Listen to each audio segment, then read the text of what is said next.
Alors que le monde est focalisé sur l'Ukraine, Pyongyang a décidé de montrer les muscles. La Corée du Nord a tiré ce dimanche un missile balistique, le 8e cette année, après un mois d'accalmie pendant les Jeux Olympiques de Pékin. L'armée sud-coréenne a indiqué avoir détecté un missile balistique lancé en direction de la mer de l'Est, la mer du Japon. Le projectile, lancé à 7h52 depuis Sunan, dans les environs de Pyongyang, a parcouru environ 300 km à une altitude maximale de 620 km.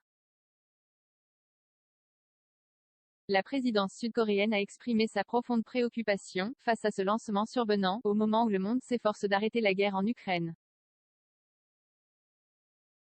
7 tirs en janvier. En janvier, la Corée du Nord avait effectué 7 tirs, un nombre record en un mois, y compris celui de son plus puissant missile depuis 2017, alors que les négociations avec les États-Unis sont au point mort. Le régime a aussi averti qu'il pourrait renoncer à son moratoire auto-imposé sur les tests de missiles balistiques intercontinentaux, ICBM, et les essais nucléaires.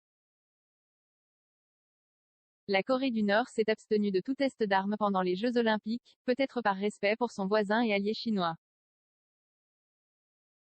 Ils se sont retenus de toute provocation pendant les Jeux de Pékin pour ménager leurs relations avec la Chine. Mais alors que l'intérêt des États-Unis s'est tourné vers l'Europe avec la crise en Ukraine et que le Conseil de sécurité s'avère incapable de fonctionner, Pyongyang a saisi l'occasion.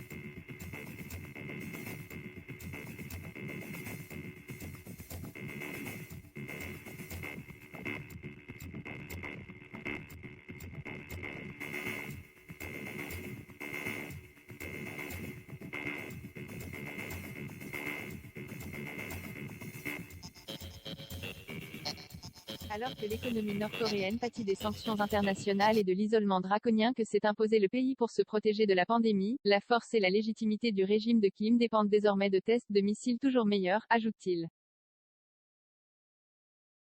Cette nouvelle démonstration de force de Pyongyang intervient alors que la Corée du Sud s'apprête à élire son prochain président le 9 mars. Les analystes estiment en outre que Pyongyang pourrait utiliser la date la plus importante de son calendrier politique, le 15 avril, pour procéder à un test d'armement de grande importance. Cette date marque l'anniversaire, 110 ans cette année, de la naissance de Kim Il-sung, fondateur de la Corée du Nord et grand-père de l'actuel dirigeant Kim Jong-un. Mais pour Park Won-gon, professeur d'études nord-coréennes à l'université Ewha, la Corée du Nord devra se montrer prudente concernant un lancement d'ICBM, car il s'agit de sa dernière carte pour faire pression sur les États-Unis. 0 commentaire 621 partagé sur Messenger, partagé sur Facebook, partagé sur Twitter, partagé sur Flipboard, partagé sur Pinterest, partagé sur LinkedIn, envoyé par mail, sauvegarder une faute. Imprimé.